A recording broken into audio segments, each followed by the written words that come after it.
Oh, thank God. I love a dance. Okay, so you heard all of those descriptions of things that I do. But like, I hate when they do that profile thing at the beginning and they read out all the blah, blah, blah. Because it's not who I am.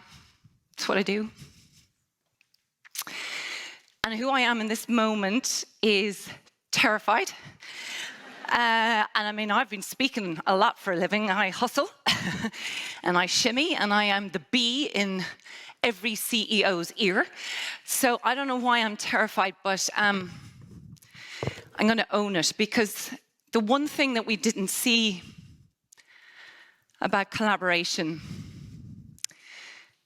is it requires us to be vulnerable. It requires us to get it wrong. It requires us to turn up and make those weird forest noises, even if we feel like a fool. So I'm a bit like Dan Siegel. I only speak when I feel. So I need to tell you I'm vulnerable for two reasons, and I didn't realize how much until, whoa, I'm here.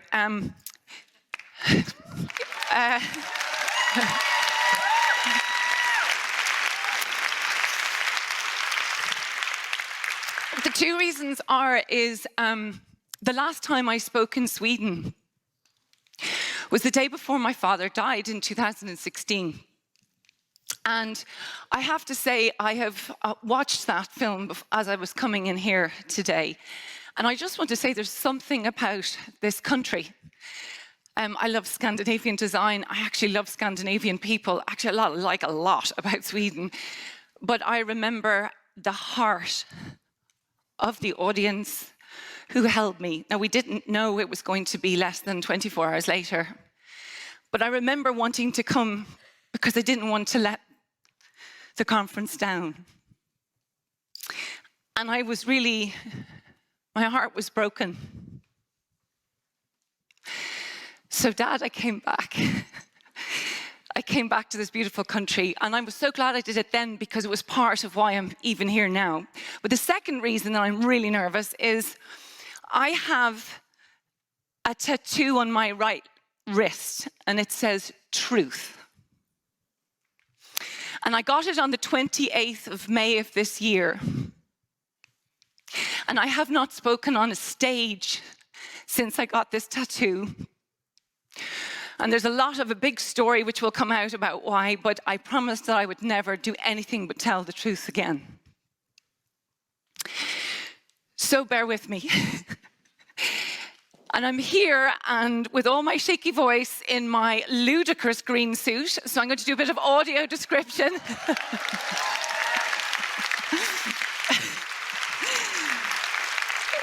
For the 7,000 people out there in the woohoo internet land, I'm going to do audio description. I'm wearing a green gingham suit. I'm Irish. I'm a 51-year-old, nearly to be 52-year-old, white woman with very white blonde hair, menopausal, sticky mouth, blue eyes, and very black glasses. And here we go. So, bear with me. I just have to have a quick look and see how many minutes I have left. Okay, 11:06. Right, so the thing is, I am obsessed with collaboration. I am absolutely obsessed with it. I want you to see here, there is this screen, for those of you who might not be able to see, with like loads of dots moving around together. The energy and magnificence of collective action. It kind of reminds me of stars in the sky, bioluminescence. Do you know bioluminescence? When you go into the sea and you shake the sea and you see the electricity come up. It's the magic of a murmuration. When we see birds flying in these most amazing formations in the sky, in that sort of nearly hidden intelligence, with a place to go, it's magical. Everything we've been talking about today, actually, collaboration is part of it all.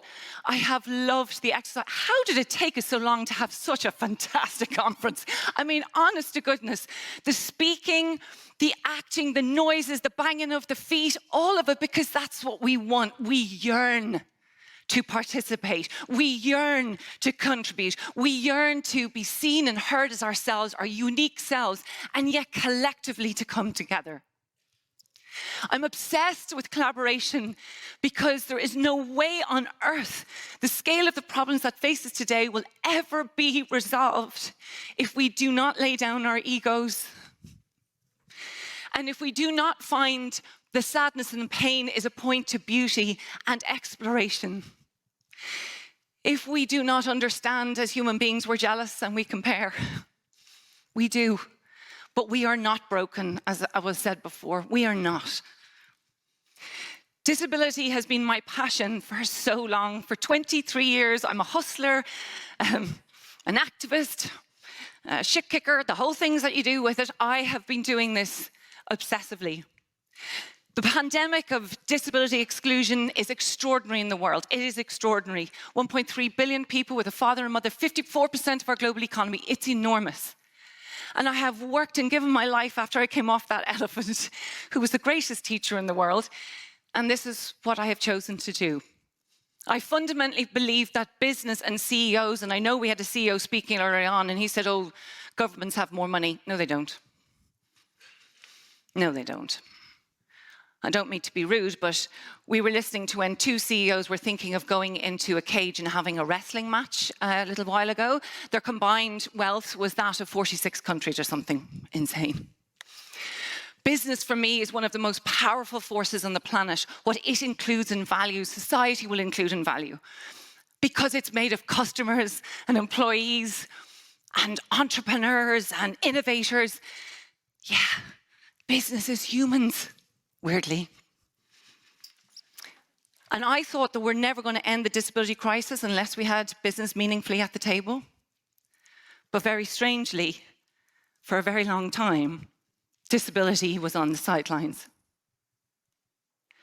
Yeah, they did a bit of gender, and yeah, they did a bit of race, and yeah, they did a bit of LGBTQIA, but disability. You see, for me, inclusion is all for everyone or not at all. You can't have a la carte inclusion. You can't say, today I'm going to do gender and I might do disability somewhere else. So how do you change it? Because nobody's bad. I simply do not believe that, and I'm going to operate off this principle. Well, the only way that I know how we can do it is to get the leaders at the top. Inclusive business creates inclusive society. Inclusive leaders create inclusive business. The choices a leader makes creates the culture. And then I believe, well, you couldn't just get one. We needed a shitload of them, loads of them. And then we also need to bring our heads and our hearts and imagination activism. Phoebe, who is my new crush. You needed to have possibility thinking. I mean, Phoebe, I don't know where you are, but I love you. So anyway, the whole idea was, can you believe before we launched the Valuable 500, not one CEO in the whole world, not one had ever spoken about disability on a public stage, ever? That was true. So we got to change that. And so I can't believe this, but on May the 18th, in 2021, 2 years and 4 months after I stood on the main stage of the World Economic Forum in Davos, I didn't want the inspirational stage, do not need to be inspiring. We have now built the biggest global collaboration in business in the world. We have 500 of the world's biggest brands, 22 million employees, 23 trillion in market cap. And the only way you could come into the Valuable 500 if the CEO personally took account for the inclusion journey.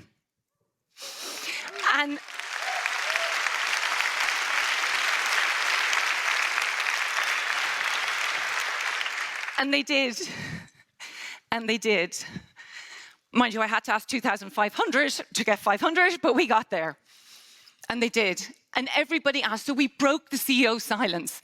And now we're doing this collective, synchronized collective action, activating them together in the same time, in the same way, against the same goals. Because harmonized collaboration, harmonized collective action, it's a contagion you just can't even avoid. And people keep saying to me, how on earth did you do it? How did you get all those names? Nobody wanted disability.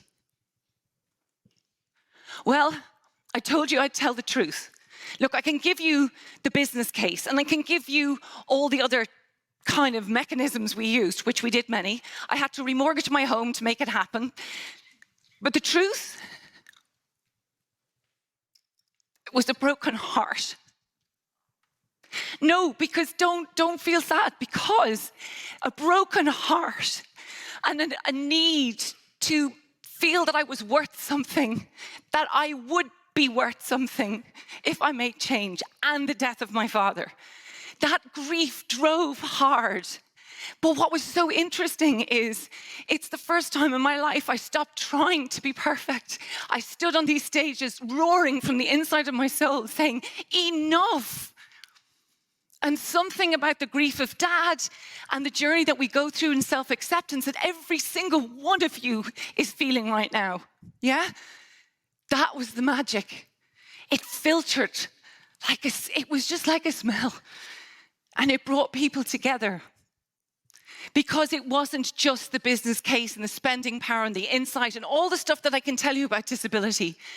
It was the connection to every single CEO was a mother, a father, a lover, an uncle and aunt, a husband and wife, a daughter. And when you ever get the chance to be with a 3-year-old and you look them, you hold your eyes right in them and my hands on your shoulders and you want to say to them, you're perfect, just the way you are. How many of you are parents? I can't see what you've just done because I'm blind. The reason I care is because I have ocular albinism. I can only see 1.5 feet, and I'm registered blind. But you don't need to be blind to believe that every child should have the same chance to be their beautiful, unique selves in the world, do you? No. The thing is, for your children, the world isn't designed for difference. But I know we can change it because the change is happening. You can feel it. You can feel it like you hear this. All of us, for the 7,000 out there, for the dances that we've done, for the hugs that we've given, for our demand not to be self, but to be we, wherever he is, with me. We might have to come up with a different word. That's really hard to say. But I do get you, Dan. I also have a crush on you.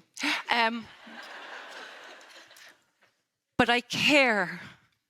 I'm here as a human activist for inclusion. It is either all for everyone or not at all. You can't have inclusion light. And the thing about this inner development goal, oh my gosh, we all knew it. We know that's the power of every single one of you that makes that change. You don't have to stand on this stage. You don't need to be Richard Branson. It's use your voice and use your energy. What's very unusual about my story, however, and the reason I look like I can see so much is I was born in 1971 and my parents decided not to tell me. So I grew up with a vision impairment until I was 17 years old, thinking I saw like the rest of the world. And then I hid it for 11 years and got into Accenture. Not sure what that says about management consultancy, but that's when I came out of the closet.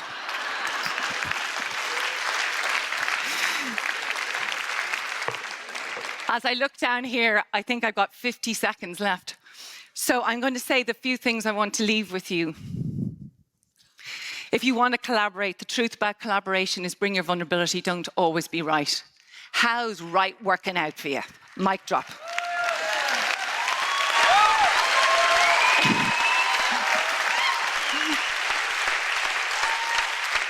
If you want to collaborate, do not make an assumption about anybody else. Do not make an assumption about how they are, how they feel. You have absolutely no idea. If you want to collaborate, the most important thing is find that time and that space and that journey to love yourself. You're beautiful, magnificent, faulted, cracked, everything self. And in that, I leave you with the very last thing. If you want to collaborate, get the hell out of the way if you don't agree, or make space for others.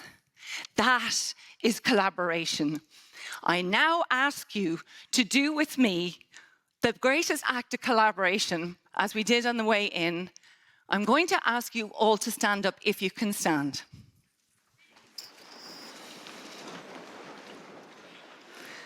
I'm going to ask the house lights to be dropped. I love being God. Come on, house lights, can you come down? House lights?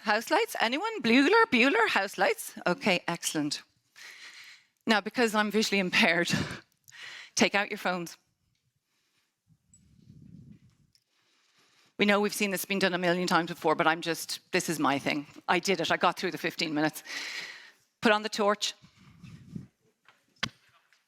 I always wanted to do this. I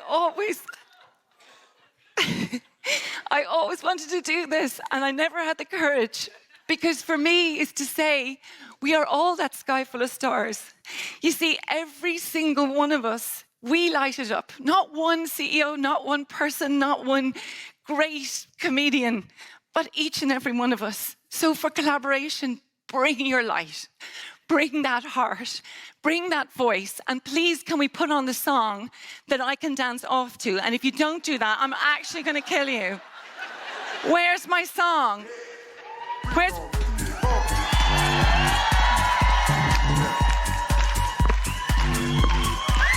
woo! Dance, dance, dance! Move, move, move, move, move! Woo! Check it out, check it out, check it out! Woo! Woo-woo! Isn't she amazing? Come on, we're going to keep bumping. Yeah. Come on, gotcha.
Can I go? No. Wow. Thank you. I was just going to say, I think there's going to be more crushes on you now as well. Thank you. Oh, Caroline, I'm coming back from backstage where people are weeping. I suppose it's similar here. Let me follow your example.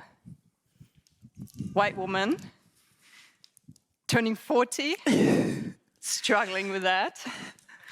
Recently heartbroken, very orange dress, tons of makeup. Let it go, let it go.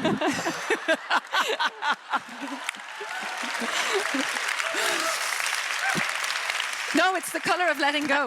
Is it? Yeah, orange is the color of letting go. Oh, there we go. I want to make sure that I'm not going to let you go. You said you don't want to talk about what you do, but about who you are, and you've got this wonderful tattoo. What's the truth that we need to know about who you are before I let you go? It's the most obvious one that we use on so many Instagram tiles because it's so hard.